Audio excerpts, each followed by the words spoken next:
E-commerce startups are commonplace in Pakistan. However, a significant segment of the society sits on the sidelines because they seek bargains that they can't find online. My guest in this episode of the Misaal podcast wants to change that. His name is Haider Raza and he's a co-founder of DealCart, a social commerce startup bringing community and group buying to Pakistan's rapidly growing e-commerce market. Let's listen in.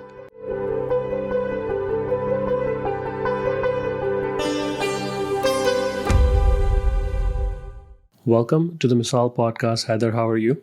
I'm doing great, Zayed. Thank you for having me. You are working in a very exciting social retail e-commerce landscape in Pakistan, and I think DealCart is very unique in that sense. Like, I don't think there is anyone else out there doing what you're doing. So would love to learn more about that. But before we get to that, let's get started with a quick introduction. Please tell me a little bit about yourself and what exactly is the problem that you're trying to solve with DealCart. First, coming to the quick intro, I am born and raised here in Karachi.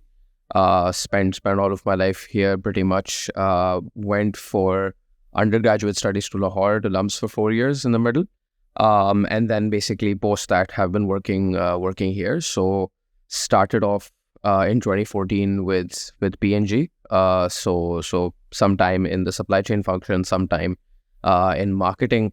Towards the end of that stint, I kind of realized that I wanted to be in startups, that I'm more of a builder, even though, P&G is a brilliant company, great place to work, right up there. But I decided to quit and start my first company with my co-founders, who are also incidentally from the same university. And we started a travel and tourism marketplace to kind of match demand with supply, make that whole process more efficient, more easy for both customers and for the suppliers of tourism experiences. So that started out in 2016. Luckily, and even in this environment, we were able to kind of exit the company early on last year to this company called Gozean that wanted to come in and start their own travel marketplace here. They're a Bangladesh-based company, so they acquired us in a cash and share swap kind of deal. So that was that was nice. And then post that, other than that, I've also been involved in Careem. So one of the early people in Pakistan for that, launched bikes, some new categories, new cities. So all of the exciting stuff I was doing over there. Then post the Uber acquisition, I went to Swivel. Swivel, I was the first person to be hired over here in Pakistan. Launched the new cities and then became the GM for Karachi. Post that, went for my master's. And during my master's in the UK, is when I kind of had the time to really reflect and think about what I wanted to do next. And the overarching kind of desire that kept coming up was the fact that I wanted to come back to Pakistan and build another company, and this time around in a larger space, and once again along the same lines of making an impact here, and try to do something for the majority over here, so basically decided to move back in March of 2022 and got together with my co-founder Amar, and from there we just launched a pilot, and it's ever since. It's been like 15-16 months since we started. It's been an incredible journey ever since. So that's like a short intro to myself and what I've been doing so far. And in terms of DealCart, right, and then what is the problem that we're trying to address. So I think it's two-pronged. Firstly, you've got in Pakistan, we've all heard of the stats multiple times that there's 100 million smartphone users, 3G, 4G users, and all of that, right? And even though these people are spending a tremendous amount of time on social media, TikTok, Facebook, Instagram, YouTube, what have you, they're using a lot of the internet, but they're not really transacting online. So e-commerce penetration is still quite lagging versus even other emerging or developing economies. Even general comparisons to India, to Bangladesh, to some developed startup ecosystems in Africa, where we're quite behind when it comes to e-commerce penetration. So we got to kind of wondering why that is and what are some of the models that are kind of more aligned or attuned to emerging markets that encourage people to come online and transact online. So we saw that a good way or what's missing or what's the problem or what's the gap here is essentially is that we believe, or our hypothesis is that the current e-commerce companies are geared towards the higher income segments of Pakistan. Let's say the top 2, 3, roughly 4% of the country, where you've got quick commerce players that are basically focused on convenience, providing you what you need in 30 to 40 minutes or so, and that comes at a cost. So that convenience, of course, comes at a cost. There's delivery fees associated to it, there's other fees associated to it, and then of course the product cost itself is quite expensive. So if you look at these quick commerce applications, their assortments are very kind of geared towards a higher income segment. So we felt that first, that is not catering to, let's say, the meat of Pakistan, right? Let's say, and then you've got Daraz that has been for the longest time has been focused on electronics, high ticket electronics, high ticket fashion, not really the stuff that the average Pakistani is really buying regularly through e-commerce. So for us, that's the very clear gap.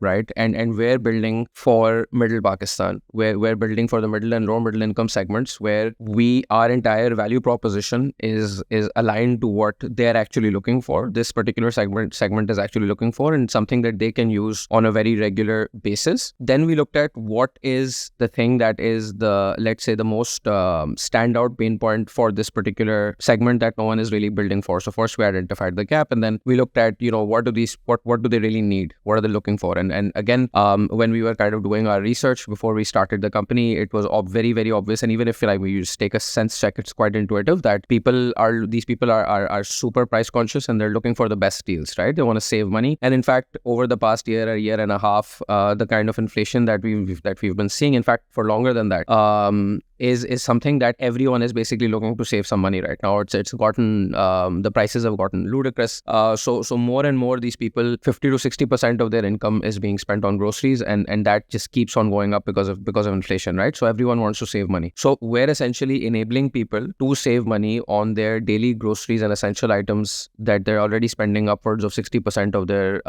income on. We're helping people save money on that. Now, how are we helping save money?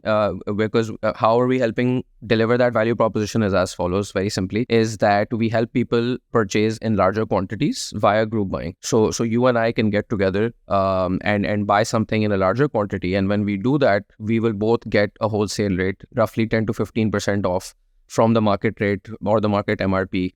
And that depends, of course, on the product. On some products, it's lower because the margin spread is lower, and on some products, it's actually higher because the margin spread is higher. So the unstructured supply chains have a higher margin spread. The structured supply chains have a lower margin spread. So that's one part of it, which is we get people to buy in groups in larger quantities. The next part of it, or the next leg of this business, or how we're delivering this value proposition of helping people save money, is our assortment strategy. So what you will see on DealCart and what is being sold is you will see a focus on tier 2, tier 3 and unbranded products. These are products that you will generally not find being sold on e-commerce, right? So these are your regional players or regional brands. That, for example, we've got tons of oil and ghee brands that you probably have not heard of. And in fact, even before we started the company, even I had not heard of these brands, because they don't have the kind of marketing and distribution muscle to really get people aware of them. But these are cheaper, and our target audience really likes them. So we've got across all categories, we've got tier 2, tier 3 brands, and that really works for our customer. Our customer really wants these products, and they're willing to try them because so it becomes like a discovery platform for them as well. And the fact that we've got an assortment that is relevant to a target audience that where they want to save money. We don't have any of these imported luxury items or any of that stuff on our platform. That's simply not who we are. We're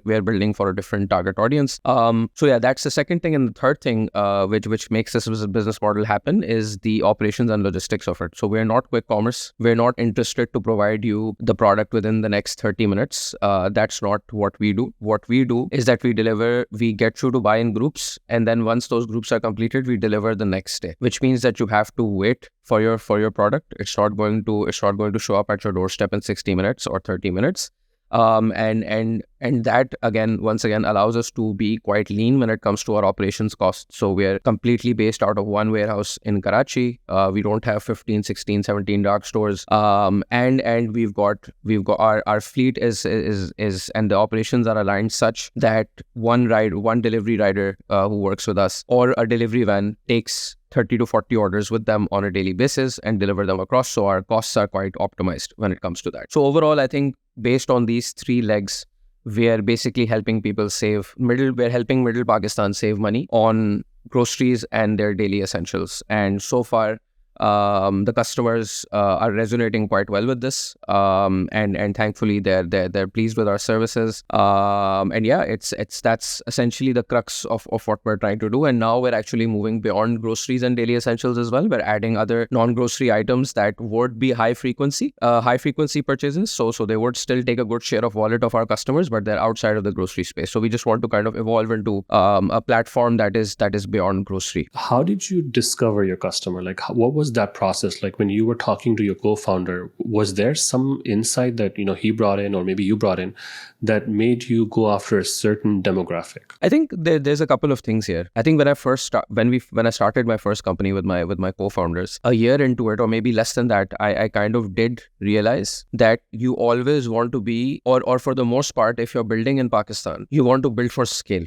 You want to build something that has the potential to become a very, very large company, both in terms of value and as well as volume. I think that was a key lesson that I learned from my previous entrepreneurial experience, and I think that is something that was super top of mind for me. So I wanted to build, both me and my co-founder, we wanted to build in a large space. So that was one. So the total addressable market was something that was super important to us. So grocery is probably right up there when it comes to the size of the market, right? That's every household's need across the country. So I think that was one. Two, I think, was the fact that we are, and through your previous podcast, I'm sure you've come across other people, ex-Careem people, but both me and Amar are ex-Careem. So in our kind of, mindset or our DNA, we have this thing where we want to kind of build something that helps people or is impactful, right? Something that people kind of resonate with, something that is meant for a lot of people in Pakistan, that a lot of people can benefit from. So I think that was also top of mind for us. And we had seen how Pinduoduo in China, which is basically the pioneer of social commerce in the world, pretty much, the kind of impact that it had made and how well it had done, both in terms of the millions and millions of customers that it serves, as well as the kind of growth and financial metrics it had. So we were quite inspired by the Pinduoduo story. Of course, it's not something that we can kind of replicate exact in Pakistan, because China is a very different market. But in terms of an inspiration for this model, I think Pinduoduo played a key role for us. Both me and Amar were kind of quite excited by building some version of a Pinduoduo in Pakistan. I think that was a very, very exciting thought. And then finally, I think the third thing was the kind of the things that me and Amar could do well. So I had an FMCG background. Amar had a background of scaling and then making large businesses profitable through Careem. He'd done so in Saudi, which was pretty much their biggest business, as the head of that market. So I think we kind of also thought about what are we great at, and what can we build where our skill sets and our insights as founders can actually help the company a lot. So I think around these three factors is why we decided on this particular model. When it comes to selecting the pain point or the target customer, I think it was driven by these three factors, but then at the same time, it was also kind of seemed to be very intuitive to us, because because he's grown up in Lahore, I've grown up in Karachi. And we had both grown up, pretty much, if you're living here and if you're working or studying or whatever, you will know that this is a huge issue, right? And you will know that in the online space, no one is really catering to this particular need in the market. And yeah, so I think it was based on some intuitive learning and understanding that we had, and then it was based on the three factors that I described. When I first heard about DealCart, the only thing that I could think of was like Groupon. So we here in the US have Groupon, and Groupon is mostly for services, and I can't remember the last time I even used it. It was like a really long time ago. So, but they are also, of course, going after, the price conscious market that goes after, like, gets a deal for, I don't know, for a massage or some sort of a service, right? And I think that's where the idea comes from. That was like back like in 2010. So it's like almost 10, 15 years ago.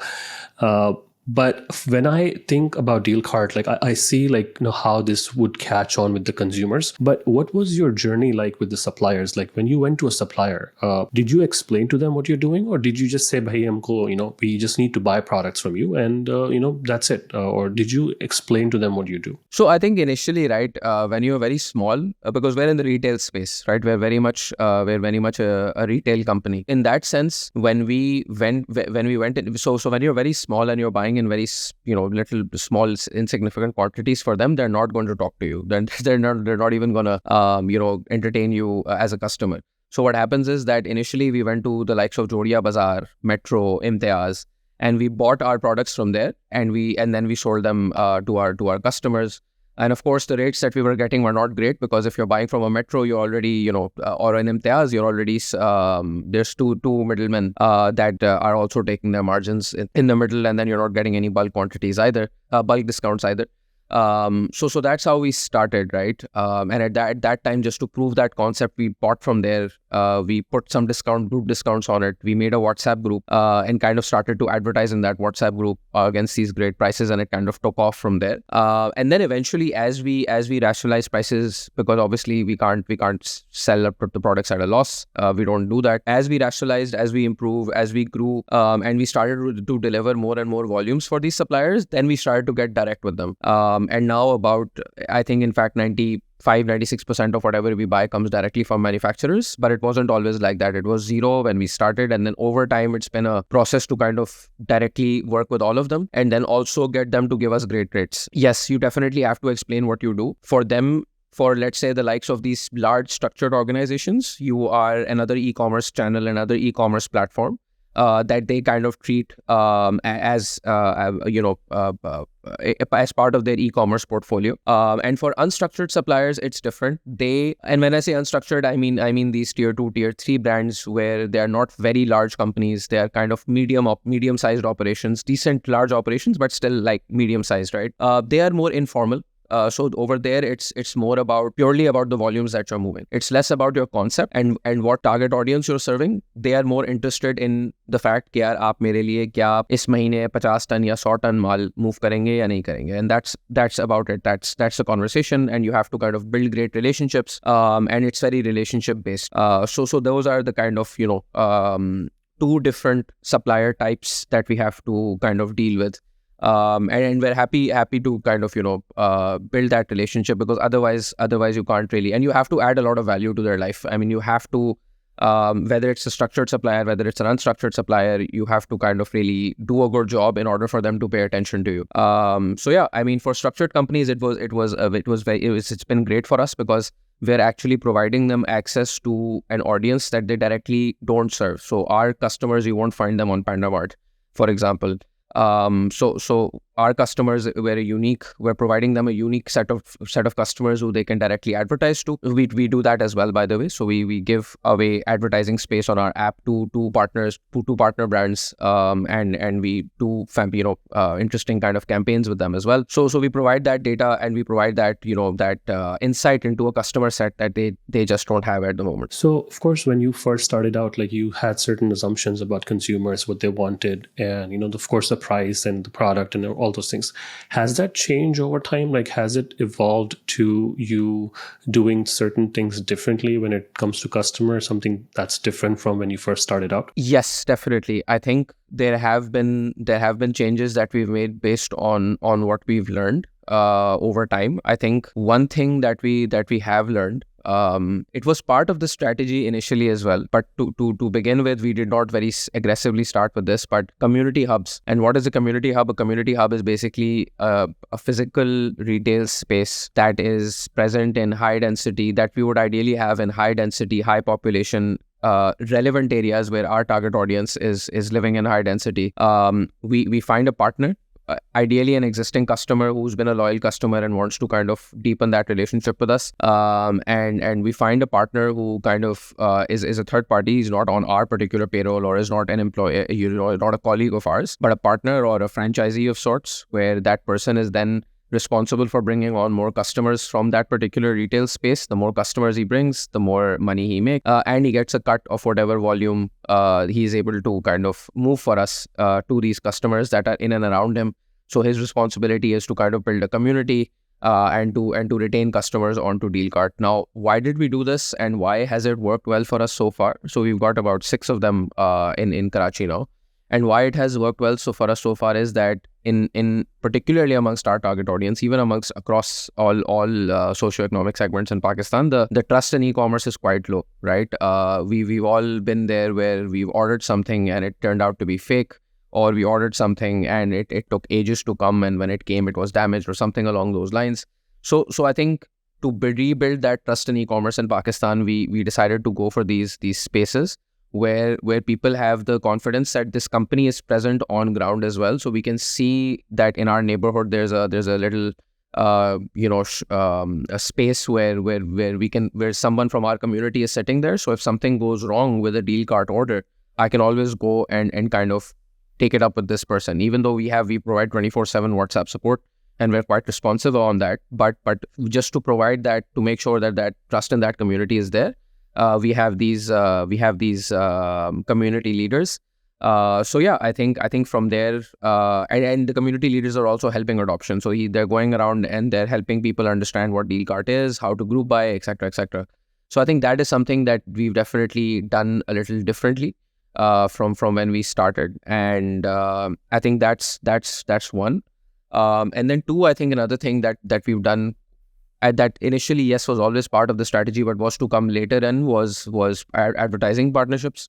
So I think we've done well there. We've managed to get some great partnerships going with our suppliers.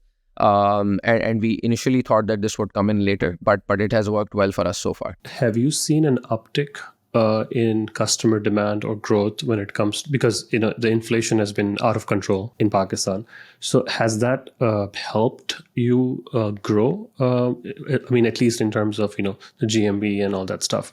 Has it helped you get more customers, and were you able to keep those customers that came to you as a result of high costs? So I think yes, I think the macro inflationary environment, we started building in this environment, and based on the kind of pressure that was putting on people, I think it's something that we were always cognizant of, and I think that is working well in our favor from the point of view that more and more customers are now willing to basically down tier on their products. So fine, so someone who would buy, let's say, a Dalda or an Ava cooking oil is now due to that inflation willing to kind of come down to, let's say, a tier 2 product, which previously they would not consider, but now it's something that they are considering because it's simply just too expensive. And the fact that because we're a value play and not a convenience play, everyone is now looking for value. So once again, that kind of plays that our positioning in this environment is quite advantageous. And it helps us to kind of grow, to get more customers. And then even in our, when we're communicating to our customers and our potential customers, it's all about price. So yeah, I think from that point of view, the inflation has attracted more customers. And from a retention point of view, I think our retentions are right. I mean, in the e-commerce space are very, very healthy. So yeah, they're in the high, early 60s, our retention numbers. So customers come in, they stick around, they like us. And we try to be very, very focused on customer experience as well. Not just the pricing of the products, but also the fact that they get a smooth product experience as well as the delivery experience. So I think that also plays a very important role in retention. So I know you mentioned, since you started out, the inflation has been an issue, at least in the Pakistani economy. How long between the time you started and between the time you raised funding, how long was that? So I think we were fortunate when it came to fundraising. Right at that time, I think we were just at the entry point of, when we started out in March, we were at the entry point of the financial slowdown and the financial kind of the VC slowdown, the global slowdown that we've seen. The war in Ukraine had started.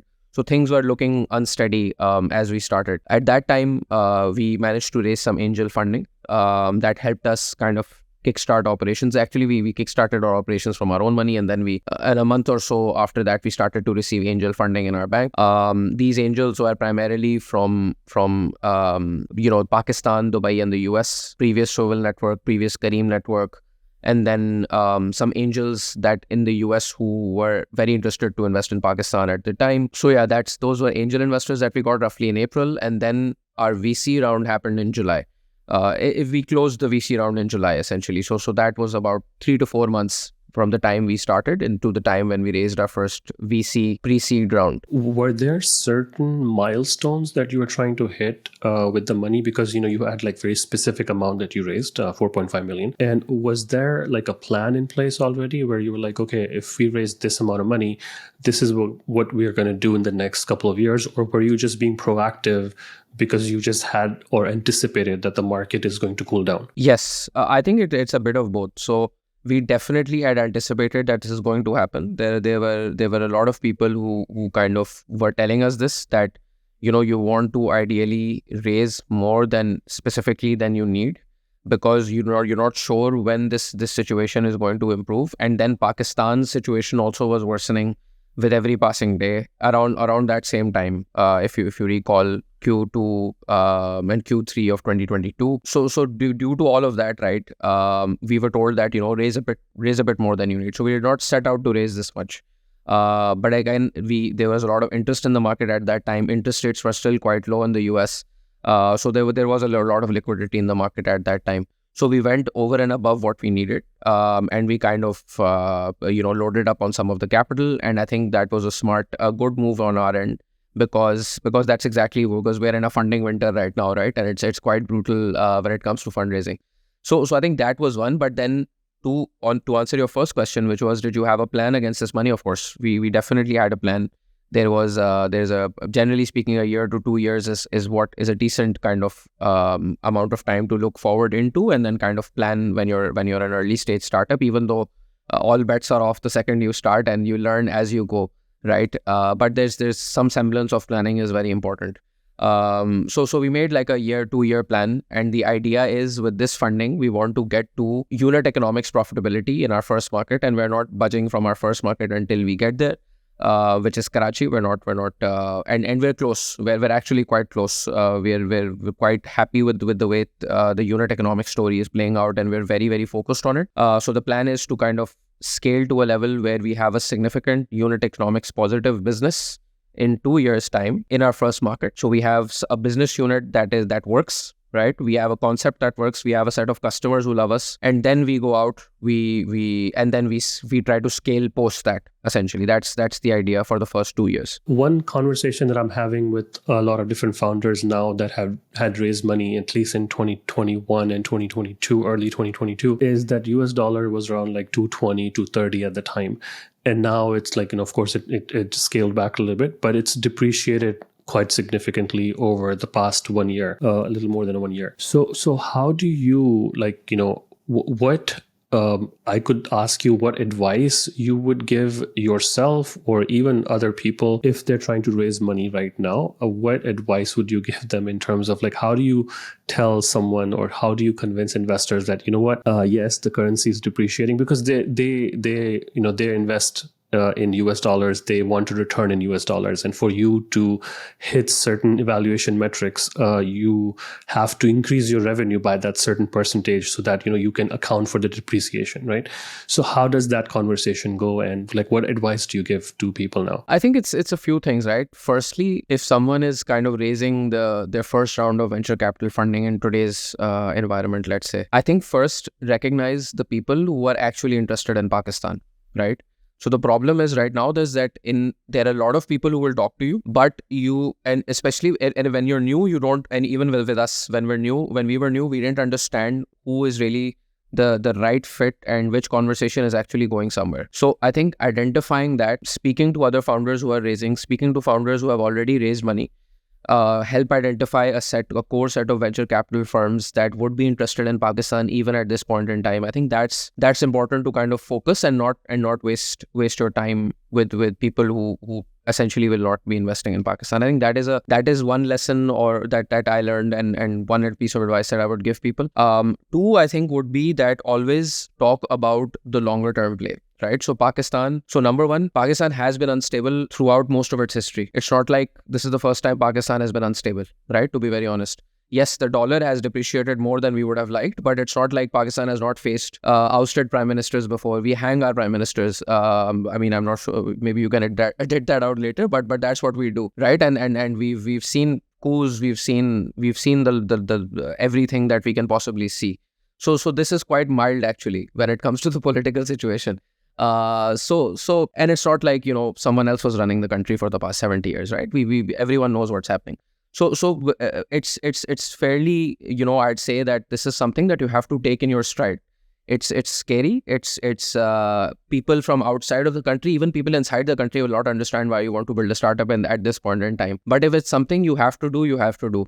Right. And I think that you have to take it in your stride. You have to take the instability of Pakistan in your stride. Do not get bogged down by the news. Please don't watch the news too much. It always kind of gets you down. That's the way it's designed. It's designed to keep you miserable, and it's designed to kind of you keep coming back to it. So ignore what the hell is happening everywhere else. Focus on what you have to do.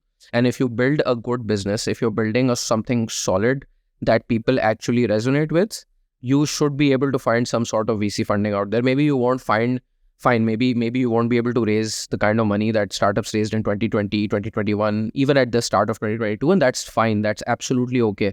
The startups that raised at too high valuations and raised too much money are actually not in a good position right now, because now the markets have turned, they're looking for more funding and their valuations are too high. And they have to grow into their valuations to actually not go into a down round. So it's okay to build conservatively today. It's actually the right thing to do to build 100%, go aggressive, but build conservatively, conserve cash, focus on positive unit economics, focus on solving a real customer problem. If you are doing these things, there are people out there who will potentially invest in your company. There are local Pakistani VCs, there are international VCs. We've recently closed another international VC, despite all of whatever is happening, right? So that would be my second piece of advice, that focus on building something great. And if you're building something great, then you should be able to raise some sort of funding, and it might not be crazy, but just continue to build conservatively, focus on unit economics. That's two. And then three, I think, would be, if you have the option to kind of, let's say, build something from scratch, and if you're coming up with your idea, maybe also think about dollarized, income. So maybe building something that is taking advantage of what Pakistan is good at, and then selling to people that are not Pakistani, so have non-Pakistani customers. I know that's super easy to say, and I know that that's in a lot of ways, that's like working backward. So ideally, you want to identify a problem and then solve that problem. But this is kind of like trying to find a problem abroad that you can solve from here. But even that's I think has been a business model that has worked very well for us historically. And I think even in today's environment, if you go into a VC conversation and you say that, yes, I'm building in Pakistan, but I'm, let's say, building for US and European customers, that gets people's attention, because then you've essentially de-risked the Pakistan dollar issue, essentially. Right. And that is, again, something that's interesting. But again, that is not something that, for us, for example, for our idea, this is not something that's really relevant, right? We cannot dollarize our income, because we are building for Pakistan, and we're building for the underserved, middle income of Pakistan. So for us, it's not relevant. But for a lot of people that are just starting out, I think this is something that they can consider. I want to know what you think about the startup ecosystem in general. Like, it could be, what do you think about the talent? What do you think about the investor quality? What do you think about the ideas that are being funded? Like, what is your general consensus about the startup ecosystem? I think that regarding both founders and VCs in Pakistan, I think so far, a lot of people are trying their best, and they've done a great job. We just need a lot more of founders, high quality founders, and a lot more high quality VCs, because we have amazing people here, but again, there are not that many of them, right? That's the problem. So you've got some amazing VC firms that are funding startups here.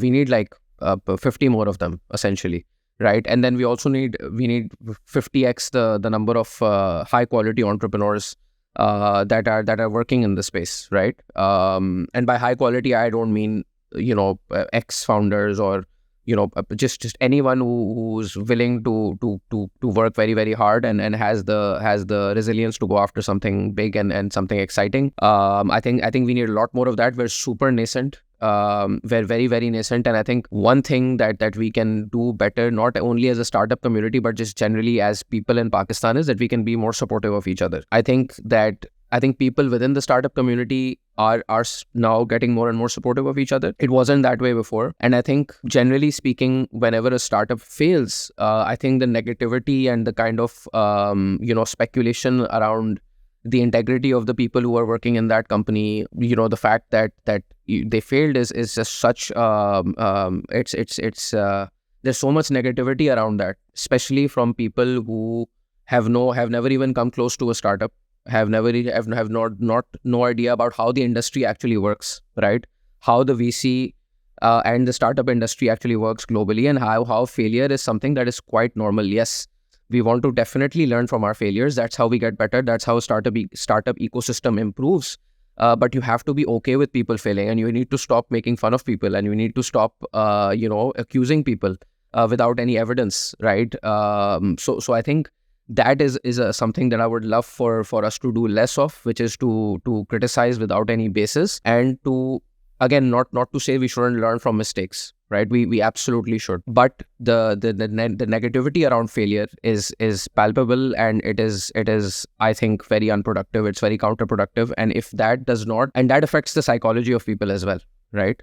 So now if someone is actually trying something, they will hesitate a lot more than they would have otherwise, because they know that everyone will kind of, come after them, right? And these are people who have no idea what's actually happening. If you notice the people who are actually in these companies and other startup founders are the ones who are really quiet. They're not saying a word. Why? Because they're too busy learning from the actual experience so that they don't repeat it themselves, right? So the लोग जो काम कर रहे होते हैं, वो काम करते हैं, बाकी सारे बोलते रहते हैं. So I think that is something that I would really kind of love to see change in Pakistan's ecosystem. Yeah, no, definitely. That's something that's definitely a pain point. And, I have also dealt with a lot of that. And trying to just explain to people, that, VCs are like looking for home runs basically. And Yes.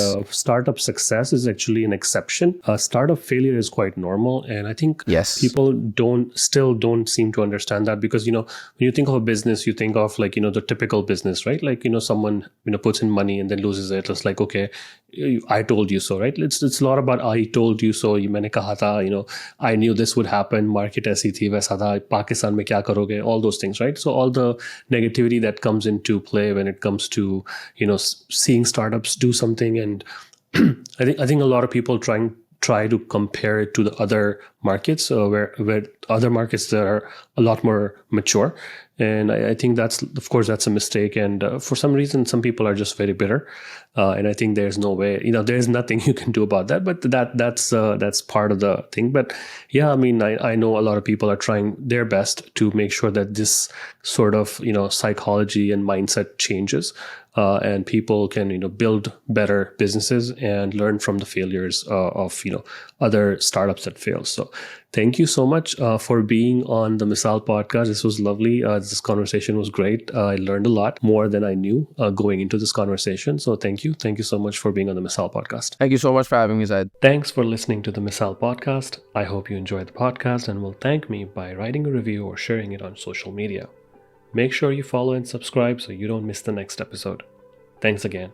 See you soon.